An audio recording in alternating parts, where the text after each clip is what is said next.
On a tous déjà entendu cette phrase, en particulier lors d'un entretien d'embauche. Je trouve que c'est une question piège. Ce que vous répondrez va en dire plus que ce que vous ne le pensez à votre interlocuteur. Et en plus, vu que c'est la dernière question, si vous répondez mal, vous laisserez votre interlocuteur sur une mauvaise impression. Pour éviter cette situation et briller jusqu'au bout lors de vos entretiens, voici mes 6 conseils pour bien répondre à la dernière question.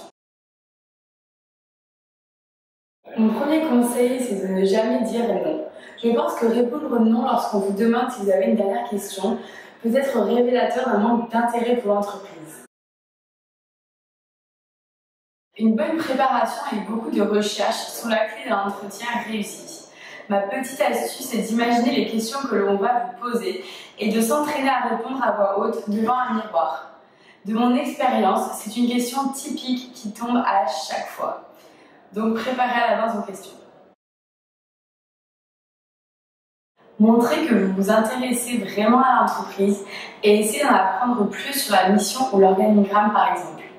N'oubliez pas que c'est un entretien et pas un interrogatoire. Le temps de parole doit être partagé. L'entreprise va chercher à savoir si vous êtes le bon candidat, mais vous, de votre côté, vous allez chercher à savoir si c'est la bonne entreprise pour vous.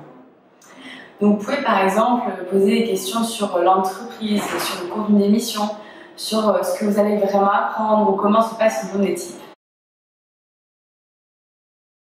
N'ayez pas peur de poser des questions franches.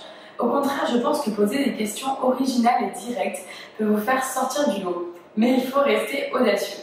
Par exemple, vous pouvez demander quelles sont les prochaines étapes, s'il y a d'autres candidats en lice, ou qu'est-ce qu'il recherche vraiment chez un candidat.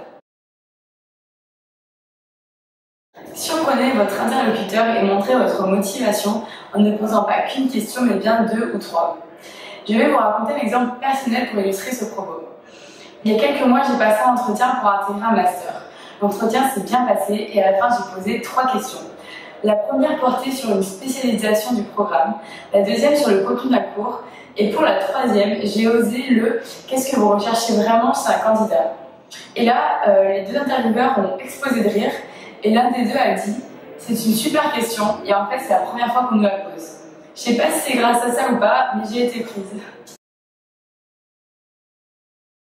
Les questions à éviter sont celles concernant le salaire, les promotions, les vacances, surtout lors des premiers entretiens.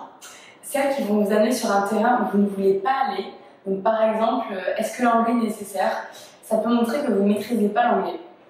Les informations trop évidentes, car si vous avez bien fait vos recherches, vous devriez déjà avoir la réponse. Et les questions trop personnelles sur l'interlocuteur. En résumé, cette question est à préparer autant que les autres, car elle tombe à chaque fois. Le but est de montrer que vous êtes une personne curieuse et motivée qui s'intéresse vraiment à l'entreprise. Vous ne pouvez donc pas dire que vous n'avez pas de dernière question. Au contraire, préparez à l'avance plusieurs questions assez réfléchies, ça qui fera la différence.